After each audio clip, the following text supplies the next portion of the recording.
My phone buzzed, and a text from Nathan lit up the screen. "Hey, babe, caught 3 fish today. The solitude is really helping clear my mind." I stared at the message, my eyes lingering on the words, before swiping to the photo he'd sent. There he was, lounging at a beachfront bar in Punana, his arm casually draped around his secretary, Brianna. The timestamp on the image read 2 minutes ago. My stomach churned, but I forced my fingers to remain steady as I typed back, "That's wonderful, honey. I'm so glad you're finding peace in nature." Inside, though, a storm of rage was brewing, threatening to spill over. My name is Lana Thompson, and until 10 minutes ago, I genuinely believed I had a solid, unshakable marriage. That illusion shattered when my colleague Rachel burst into my office at our law firm in Denver, her face flushed with urgency. "You need to see this," she'd said, her voice trembling as she pulled up Brianna Moore's Facebook page on her phone. There, in vivid color, was my husband of 8 years, supposedly on a wilderness retreat to detox from the stress of his high-powered job at Morrison and Webster. Instead, he was living it up at a luxurious resort in Punana with his 20-something secretary. I scrolled through the photos, each one a fresh stab to the heart. Nathan and Brianna strolling hand in hand during a sunset walk on the beach, sharing candlelit dinners at upscale restaurants, stealing kisses by the shimmering pool. The captions were nauseatingly brazen. "Finally with my true love and no more hiding," as if they didn't care who saw their betrayal. The irony of their carelessness was almost laughable. I could feel Rachel's eyes on me, her voice soft with sympathy. "Oh my God, Lana, I'm so sorry," she whispered, reaching for my hand. "What are you going to do?" I closed my laptop slowly, years of courtroom experience, locking my expression into a mask of neutrality. Nathan had no idea that his carefully crafted lie about a camping trip was unraveling, undone by his mistress's inability to resist flaunting their romantic getaway on social media. He had no inkling that while he sipped tropical cocktails and betrayed our vows, he'd handed me the perfect ammunition to dismantle his world. "First," I said, pulling out a legal pad and pen, "I'm going to text my darling husband and ask if the fish are biting." I sent another message. "Miss you so much. Can't wait to hear all about your wilderness adventures." Rachel watched me, her brow furrowed in confusion. "Shouldn't you confront him?" she asked. I smiled, a cold, calculated smile, honed from years of winning cases by letting my opponents underestimate me. As a corporate attorney, I'd learned that the element of surprise was often the most lethal weapon in my arsenal. Nathan thought he was clever with his fabricated camping story, never suspecting that Brianna's social media addiction would be his downfall. "Do you know what's better than catching him in a lie?" I asked Rachel, my pen already scratching notes on the legal pad. "Letting him keep lying while I systematically dismantle his entire life." Nathan and I had met at Stanford Law School, two ambitious dreamers drawn together by shared values of hard work and dedication. He was charming, driven, and seemed to understand me in a way no one else did. While other couples in our class buckled under the strain of grueling study schedules and cutthroat internships, we thrived, our bond growing stronger, or so I thought. After graduation, I turned down a lucrative offer from a prestigious New York firm to stay in Denver with Nathan, who had landed a coveted position at Morrison and Webster, one of the city's top investment firms. I didn't want our marriage to begin with the strain of a long-distance relationship. "You're making the right choice," he'd told me, his eyes warm with affection. "We're a team, Lana." I carved out my own path at Lambert and Cole, rising swiftly through the ranks to become their youngest corporate attorney. Nathan seemed proud of my accomplishments, though in hindsight, I could recall the way his smile tightened whenever clients specifically requested me for their high-stakes cases. Our marriage wasn't flawless, whose is? But when tensions arose, we handled them like the lawyers we were, negotiating, compromising, finding middle ground. Then, 6 months ago, Brianna Moore arrived at Nathan's firm. Young, attractive, and, according to Nathan's frequent mentions, incredibly efficient. "She's a godsend," he'd say, his tone casual. "Finally, a secretary who can keep up with my schedule." I ignored the faint warning bells in my mind. After all, I trusted my husband. Rachel's voice snapped me out of my reverie. Remember when he missed your anniversary dinner last month? Said he had to work late? I nodded, my jaw tightening as I pulled up Brianna's Facebook page again and scrolled back through her timeline. There it was, a check-in at BOLO Grill on the exact night of our anniversary, the caption reading, "Late night at the office never felt so good." I can't believe I was so blind, I muttered, my voice thick with self-reproach. Rachel shook her head firmly. You weren't blind, Lana. You were trusting. There's a difference. I thought about all the signs I dismissed over the past few months. Nathan's sudden interest in a gym membership he never used, the work conferences that required out-of-state travel, the new passwords on his phone and laptop. They were classic red flags, ones I'd seen in countless divorce cases I'd handled for clients, yet I'd convinced myself our marriage was different, immune to such betrayals. You know what the worst part is? I said, pulling up our joint account records on my laptop. He's using our money to finance their little romance. Rachel's eyes widened as I showed her the transactions. First-class tickets to Punana, charges for a 5-star resort, dinners at exclusive restaurants.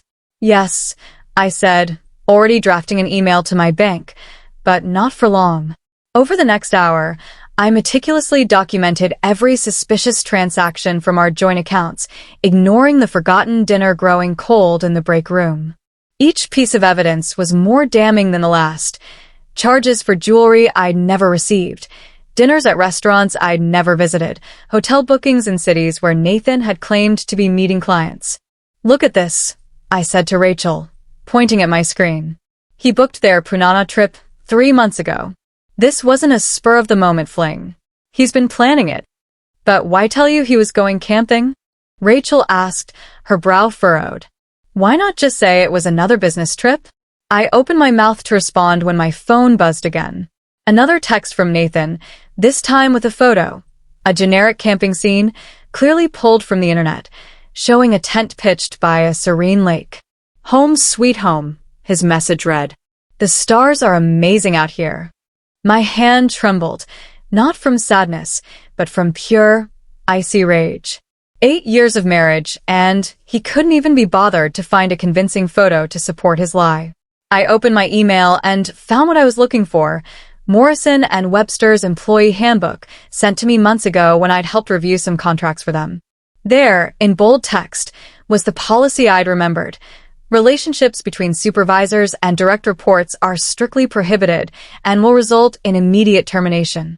Rachel, I said slowly, a plan forming in my mind, did you know Brianna's been documenting their entire relationship on Instagram too? We pulled up her profile, and it was a goldmine of incriminating evidence. Months of subtle photos, each one a nail in Nathan's coffin.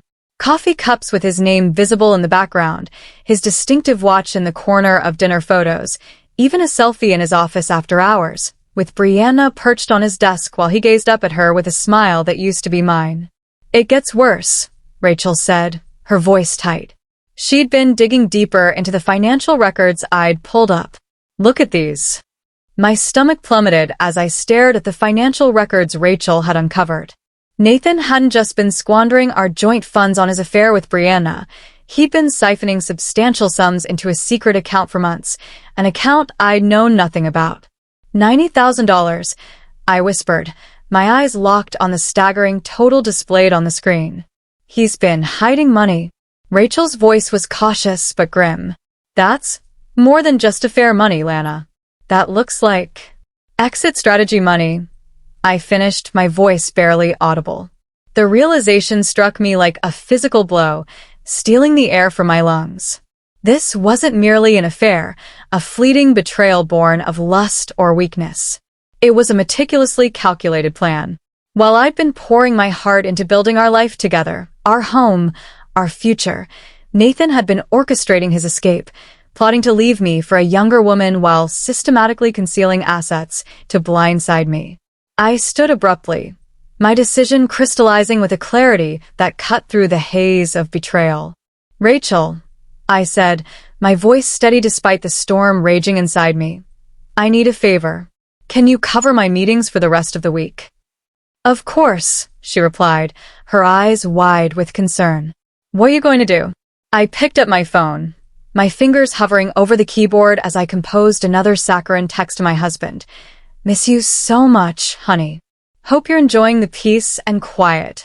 The words felt like ash in my mouth, but I sent them anyway. I'm going to make him wish he'd never learned how to lie, I told Rachel, my resolve hardening like steel. The next morning, I strode into Herman Credit Union the moment their doors opened. The branch manager, recognizing me from the corporate accounts I'd handled for the firm, greeted me warmly and ushered me into his office. Mrs. Thompson, what brings you in so early? He asked, his tone professional but curious.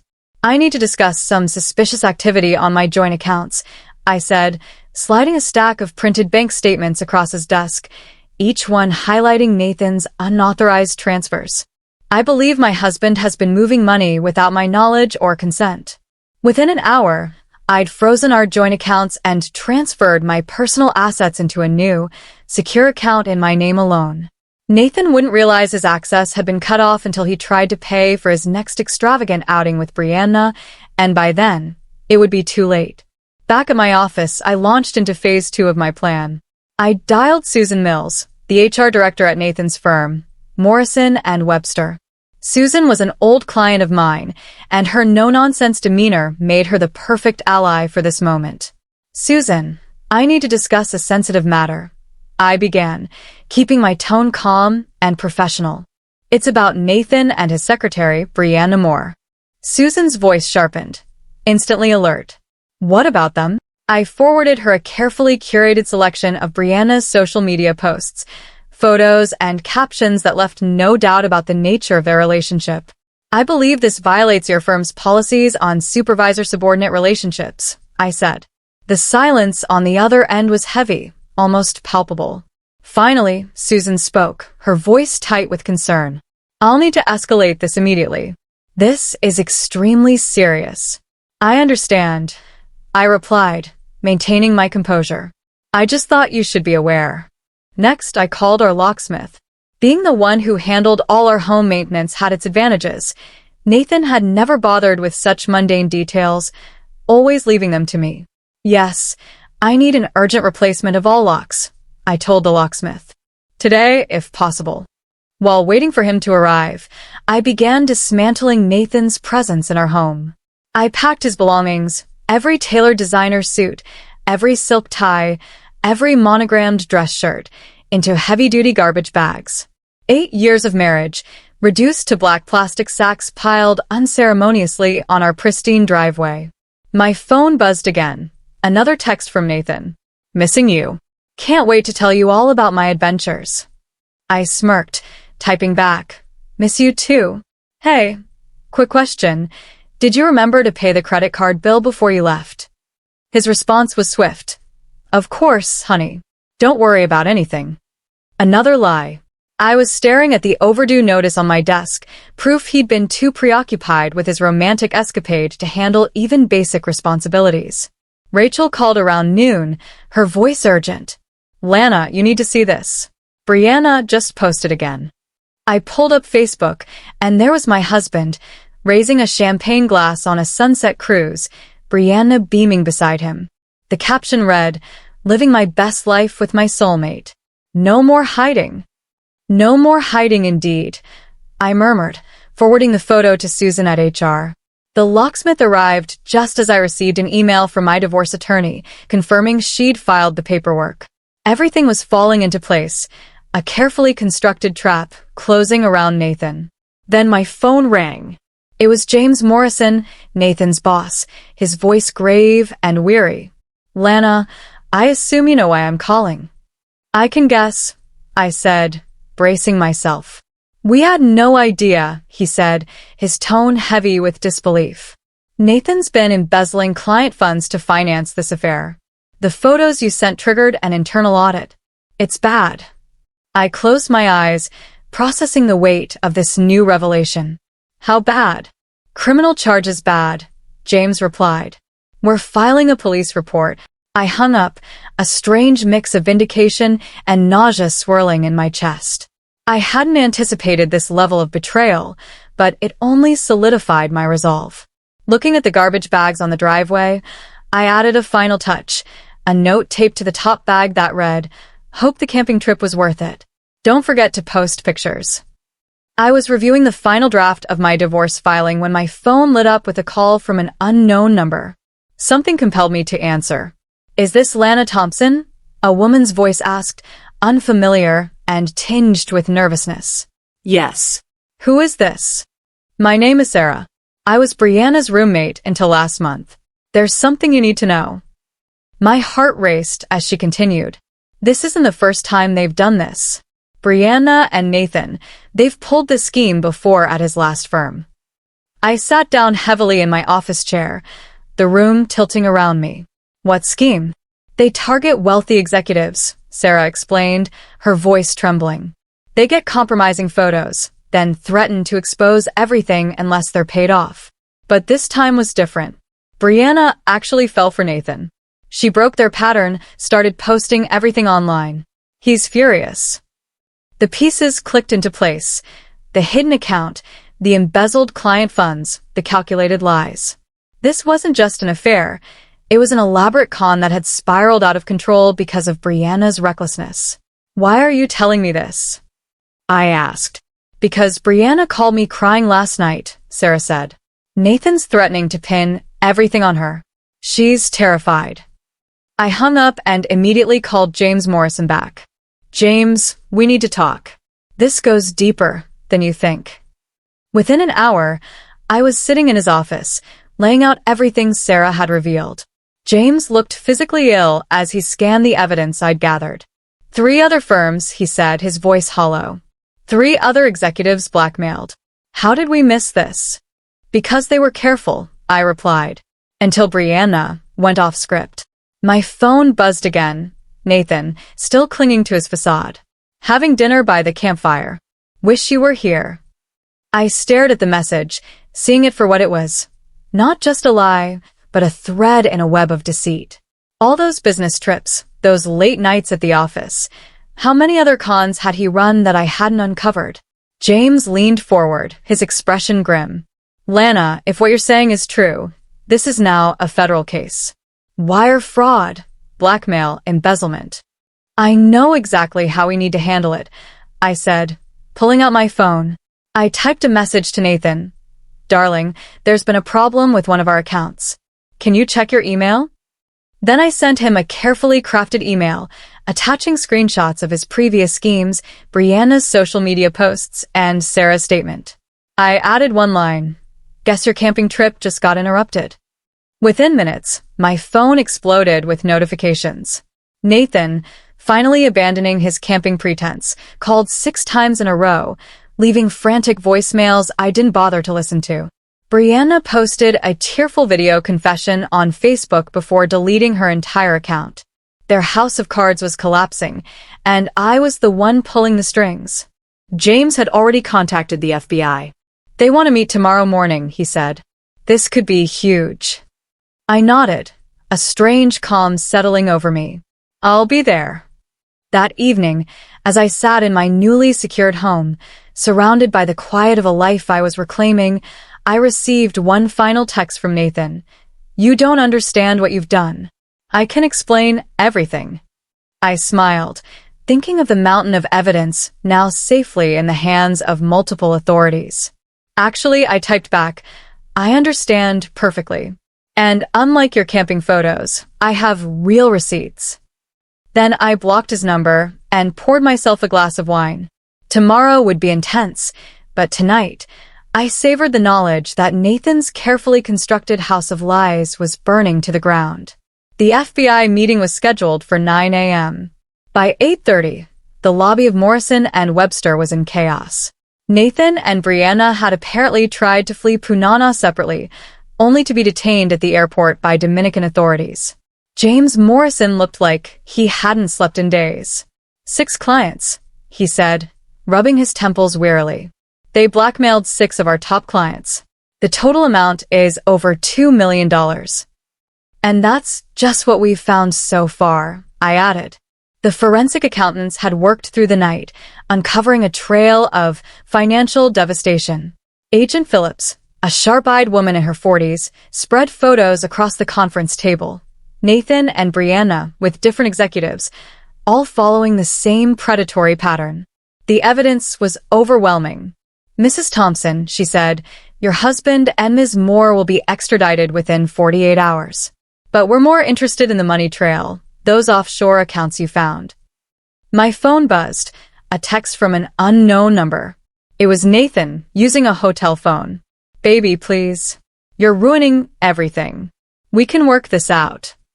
I showed the message to Agent Phillips, who nodded. "Keep him talking. Work what out?" I texted back. "The affair or the felonies?" His response was immediate, desperate. "You don't understand. I did this for us. The money was for our future." I nearly laughed out loud. "Our future? While you were planning to leave me." "Who told you that?" he wrote. "Brianna? She's lying. She means nothing." Agent Phillips, recording every message, observed, "He's scrambling. Push harder." "Really?" I wrote. "So, you didn't help her set up that account in the Caymans?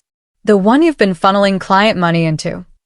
The typing bubbles appeared and disappeared several times before he finally responded. "How did you find out?" I completed his thought. "I'm a corporate attorney, Nathan. Following money trails is literally my job. By the way, the FBI says hello." His next message was a frantic plea. "I'll tell you where all the money is. Just don't let them arrest me." Agent Phillips smiled, a predator's grin. Got him. Within hours, Nathan and Brianna were in custody. Their scheme, far larger than anyone had imagined, spanned multiple states, firms, and victims. The FBI uncovered a network of offshore accounts, hidden assets, and compromised executives, all orchestrated by the man I'd once trusted with my heart. The FBI uncovered accounts linked to Nathan and Brianna's scheme in 3 different countries, each one a testament to the scale of their deception. James Morrison called an emergency board meeting at Morrison and Webster, his face etched with worry as he addressed the room. "The firm's reputation," he began, his voice faltering under the weight of the scandal. I cut him off, my tone calm but resolute. "You'll survive this, James. Because you caught it, reported it, and are making all the victims whole. That's the story we're telling." He looked at me, gratitude softening his weary expression. "Lana, if you want to join us as general counsel." I held up a hand, offering a faint smile. "Let me think about it," I said, though in my heart, I already knew my answer. My ambitions stretched far beyond a single role. I had bigger plans, ones that would redefine my future on my own terms. Later that evening, I sat in my home office, the weight of the day settling around me like a quiet fog. Rachel arrived with takeout and a bottle of red wine, her presence a comforting anchor. "So," she said, pouring us each a glass, "I heard Nathan's trying to plea bargain." I nodded, swirling the wine in my glass. "He's offering to testify against everyone involved in their previous schemes. Apparently, there were more victims than even I uncovered." Rachel studied me, her eyes soft with concern. "How are you holding up?" I glanced around my office, taking in the framed degrees on the wall, the meticulously organized case files from victories I'd earned, the tangible evidence of the life I'd built through sheer determination. "You know what's funny?" I said, my voice steady, but laced with irony. "Nathan always treated my career like it was a hobby, something to keep me occupied until we started a family. He never realized that all those skills, all that experience, it was exactly what I needed to bring him down." Rachel raised her glass, a spark of admiration in her eyes. "To karma." I shook my head, a wry smile tugging at my lips as I thought of the evidence I'd methodically gathered, the legal strings I'd pulled, the dominoes I'd carefully arranged before toppling them with precision. "No," I corrected, raising my glass in return. "To justice, the kind you make happen yourself." The trial was mercifully swift. Nathan and Brianna, faced with the overwhelming evidence I'd compiled, took plea deals to avoid a prolonged battle they couldn't win. Nathan received 8 years in prison, Brianna 5. Their lawyers, recognizing the futility of fighting the airtight case, advised them to accept the consequences. I sat in the courtroom during sentencing, wearing the same deep blue suit I'd worn during our first law school mock trial, a deliberate choice, a silent reminder of the woman Nathan had underestimated from the start. His eyes locked onto me from across the room, his face a mask of disbelief and desperation, as if he still couldn't comprehend how thoroughly he'd been outmaneuvered. "Your Honor," he tried one last time, his voice trembling with a mix of defiance and pleading, "my wife and I could work this out privately." Judge Matthews, a no-nonsense woman with a reputation for cutting through nonsense, shut him down with a single sentence. "Mr. Thompson, your wife isn't pressing charges. The federal government is, and we have evidence of multiple counts of wire fraud, blackmail, and embezzlement."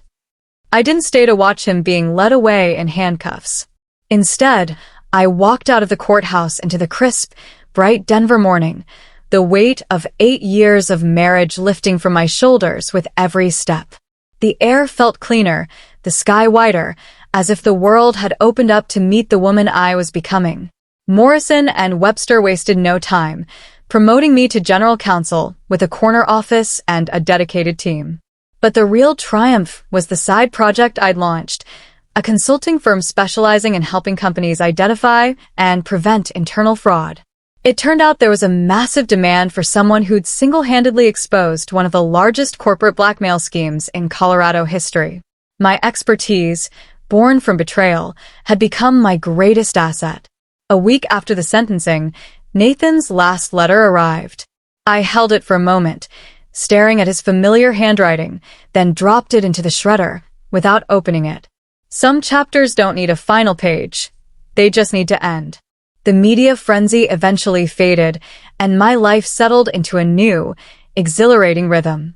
My fraud consulting firm took off faster than I dared to hope, with clients across 3 states seeking my expertise to safeguard their businesses. Sometimes, late at night, I wondered if Nathan, confined to his prison cell, saw the articles about my success, headlines that celebrated the woman who'd turned his betrayal into her triumph. One morning, 6 months after the sentencing, Sarah, Brianna's former roommate, walked into my office. She stood hesitantly in the doorway, clutching a notebook.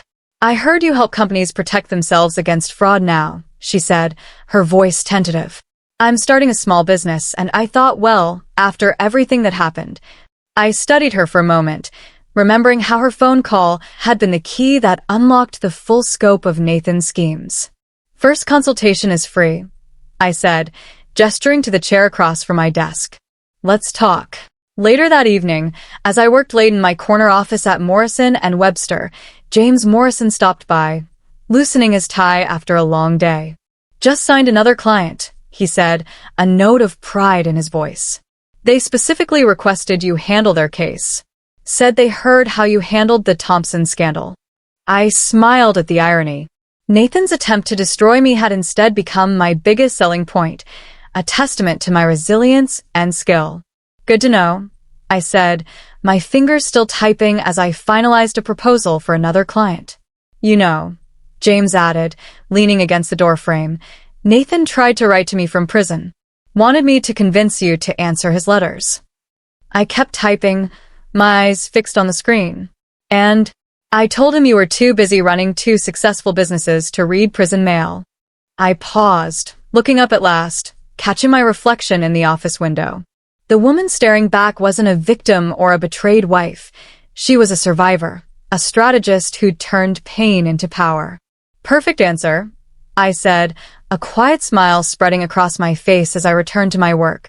"Please feel free to comment below if you liked this. Remember to like and subscribe for more."